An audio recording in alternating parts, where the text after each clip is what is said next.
Nos acompaña en los estudios el analista tributario y financiero Freddy Ceballos. Freddy, qué gusto tenerle acá. Buenos días.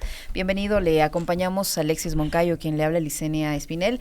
Desde varios sectores, sobre todo cercanos al gobierno, se han encargado en repetir constantemente que el incremento del impuesto al valor agregado no va a impactar en la economía de los ecuatorianos, pero no obstante, la realidad, las cifras del propio INEC demuestran lo contrario.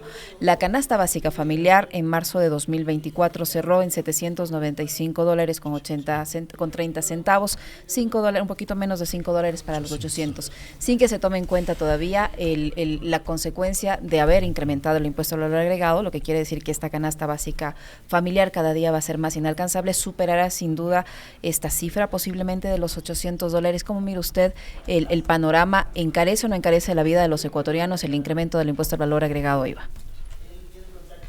Licenia, Alexis, gracias por este tiempo. Buenos días con ustedes y a toda su audiencia. Bueno, ¿qué le puedo comentar en relación a que incremente o no el IVA? O sea, el costo de la canasta básica.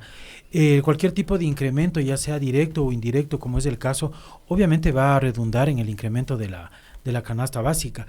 Si bien es cierto, el 70% de los productos, 70-75% de los productos no están grabados en forma directa con el impuesto al valor agregado. Una simple reflexión y un simple ejemplo es el hecho del combustible. Si existe combustible de por medio para movilizar frutas y verduras que no están grabadas con un impuesto al valor agregado, obviamente el precio final de estos productos para el consumidor final, que somos las familias finales o el consumidor final, como le comento, va a verse deteriorada su economía en forma mensual. Pero hay que tomar en cuenta un tema adicional, y es el hecho de que este incremento al precio de los productos, independientemente que tengan IVA o no, se ve afectado por dos efectos. El uno, el efecto directo, que es lo que comentaba hace un momento, que el IVA pasa del 12 al 15, conceptualmente en una economía perfecta, que solamente es del libro, se vería afectada en un 3%. Pero créame o no, el efecto más fuerte del incremento de estos precios es la especulación. Sí, una especulación que no quiero culparle de forma directa al gobierno, pero se dice que los impuestos no se anuncian, se implementan. Y el hecho de haber estado manejando el concepto del incremento del impuesto al valor agregado del 13 al 15, del 15 al 13, que otra vez al 15, lo que ocasiona, incluso antes de entrar en vigencia oficialmente en registro oficial, ya ocasiona que en la calle la señora de los almuerzos de la esquina, la señora de la frutería o de la tienda de cada uno de nuestros barrios, por si acaso, no sé si está bien utilizar el término, por si acaso ya realiza un incremento en este precio. Entonces el efecto no solamente es directamente proporcional, matemático o aritmético a este incremento del impuesto al valor agregado. Hay un factor muy fuerte llamado especulación. ¿Cómo está, Freddy? Qué gusto saludarle. Buenos días. Gracias, Alexis. En una familia, ahora mismo, ¿cuánto es el promedio de ingreso?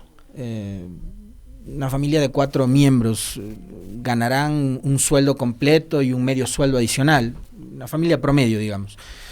Para esa familia, el impacto actual, si bien la justificación del gobierno son como 150 y pico de productos de la canasta que no tienen incremento de IVA, pero hay otros que sí. O sea, yo quiero mandar a mi hijo a la escuela un lunch y las galletas, los yogurts, todos esos graban IVA. ¿Qué pasa con esas familias? Bueno, Alexis, ojalá en la práctica una familia que tiene 4 miembros tenga sueldo y medio. Ojalá ese sea en realidad un promedio. Si hablemos de una familia que tiene un salario mínimo vital en promedio, en el mejor de los casos, y más allá de eso, el incremento directo, no solamente a ese lunch que le manda, sino lo que comentaba anteriormente en el consumo diario, frutas, verduras, pan, todo lo que tiene alrededor, insisto, porque no quiero ser malentendido, no tiene, y me ratifico en lo que dice el gobierno, no tiene un gravamen directo de IVA, y no lo estoy diciendo, pero nuevamente de forma indirecta, todos sabemos que obviamente va a haber un incremento directo, a diferencia de lo que puede sentir una compañía, y lo digo esto fuera de todo sesgo político, sino netamente técnico, que es mi actividad. Sí, el que mejor puede compensar este incremento de IVA es el intermediario industrial e intermediario fabricante o en sí el empresario, porque el último consumidor, el padre de familia y de familia, no puede compensar este incremento del impuesto al valor agregado, y como no puede compensar, la única forma de no compensar es asumir. ¿Y qué significa asumir? Que la capacidad de adquisición de su salario, que es fijo, que no ha tenido incremento, se va a ver deteriorada. Es decir, provoca directamente una disminución en el consumo de las familias y en el poder adquisitivo de su salario de los que tienen un salario. Varias reacciones. Una reacción, que su capacidad y poder adquisitivo va a ser menor. Y hablando desde el padre de familia, ¿qué es lo que va a tener que hacer? Disminuir el desembolso, disminuir cierto tipo de gastos. Quisiera poner un ejemplo un tanto excesivo, y no hago referencia directamente a quien gana un salario mínimo vital o no. Si es que antes los hijos iban una vez o dos veces al cine al mes, ahora probablemente ya no vayan. Y ahora hablemos desde el punto de vista del gobierno. ¿Qué es lo que normalmente ocasiona en una economía, otra vez en un carácter perfecto? El incremento del impuesto incrementa el nivel de recaudación en una economía de libro, pero en una economía real, lo que ocasiona un incremento de impuesto es una contracción del consumo, por el ejemplo que acabo de comentar. Claro, porque usted dice, no importa que sea 3, 4 o 5, porque usted comienza a multiplicar por 3%, en la práctica dice, aparentemente no es mucho, dependiente cuál sea el monto. Pero la primera reacción cuando existe un incremento de impuesto directo, como es el impuesto de valor agregado, es la contracción del consumo. Y la contracción del consumo lo que ocasiona es que la autoridad, en este caso las arcas fiscales, dejen de recibir los 1.306 millones que originalmente tenían planteado en el lanzamiento original nuevamente del impuesto de valor agregado. O sea, no van a llegar a los 1.300. O sea, no es posible, tomando en cuenta que en los últimos meses o en los últimos años hemos visto cómo cada año se cierra sin cumplir las metas de recaudación de los gobiernos de turno. El incrementar el impuesto al valor agregado va a provocar precisamente eso, que no se llegue a esta meta de recaudación que usted señala. Licenia, y recordemos que hace 2 gobiernos atrás, cuando hubo el desastre de Manta, el terremoto, hubo un incremento temporal de IVA, que yo no sé ni siquiera para qué lo volvieron a bajar. Sin embargo, ¿qué fue lo que sucedió ahí? Se incrementó la tasa de impuesto de valor agregado, pero en relación a lo que estamos conversando, disminuyó el consumo y por ende casi el valor recaudado fue similar al monto sin haber incrementado el impuesto a valor agregado. Entonces la pregunta es una buena decisión o es una mala decisión? Un país no vive, o una economía natural no vive simple y llanamente por un incremento o por un movimiento impositivo. Una economía en la práctica vive es del movimiento relacionado con inversión interna y con inversión externa, más trabajo, más impuestos, porque hay el 25% hablando de impuesto a la renta, pero ese 25% se incrementa, no en porcentaje, sino en valor, porque como hay más movimiento, hay más utilidad, hay más participación de trabajadores, hay más IVA, hay más todo, hay movimiento. Pero ¿no será quizás esta coyuntura imposible con el gobierno actual y la línea ideológica y de pensamiento económico que defiende y persigue, pero ¿no será quizás el momento de empezar a plantearnos nuevamente la posibilidad de establecer impuestos a los patrimonios? Es decir, para que exista una mejor redistribución de la riqueza, que pague más del que más tiene. El concepto original del impuesto es eso, lo que usted acaba de comentar, Alexis. Y además es el concepto lógico de una sociedad lógica y civilizada, valga las 2 redundancias. Sí, el que más tiene, lo que tiene que hacer es colaborar más, y el gobierno lo que hace es asumir esos impuestos y redistribuir al que menos tiene. En la economía del libro, como usted señala, porque con las leyes que se han aprobado sucede todo lo contrario, el ciudadano tiene que pagar, pero a las empresas les perdonan. En una economía ávida, con conceptos sin sesgos de ningún tipo, ni al empresario ni a la persona física natural, una figura perfecta, un círculo en el cual el gobierno se debería convertir en un buen administrador de la cosa pública, recaudando al que más gana, recaudando también al que no tiene en la misma proporción esos ingresos, y redistribuir sin olvidar temas básicos de la economía y que debe asumir el gobierno, como son salud, educación, inversión pública, seguridad Y obviamente la inversión pública es la que más naturalmente bien administrada igualmente es la que más genera réditos y movimientos, porque la inversión pública no se queda en la parte pública. Yo soy un proveedor de la inversión pública, yo asesoro a ciertas compañías, regresa a mí al sector privado y viene el movimiento económico. Y usted dice que no será, Alexis, de gravar un impuesto.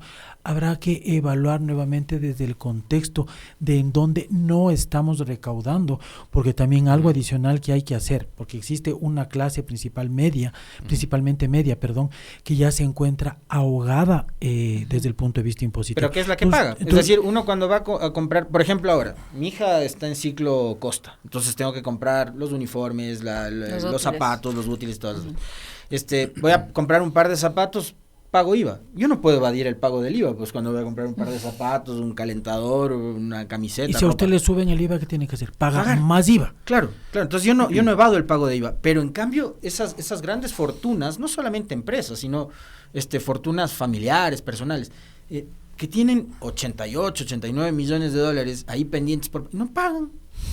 Y están esperando además la siguiente remisión. O están esperando quizás incluso hasta arbitrajes internacionales para demandarle al Estado afuera. Independientemente que sean las grandes fortunas, porque también hay un sector informal. También, ¿verdad? No quiero decir bajo, pero de otro contexto desde el punto de vista tributario, a los cuales se debería atacar en el buen sentido del término, se debería atacar desde el punto de vista tributario, porque sí, el concepto del impuesto es que el que más gana, más tiene que tributar. No entiendo desde el punto de vista nuevamente técnico, ¿cuál es el beneficio de una amnistía tributaria?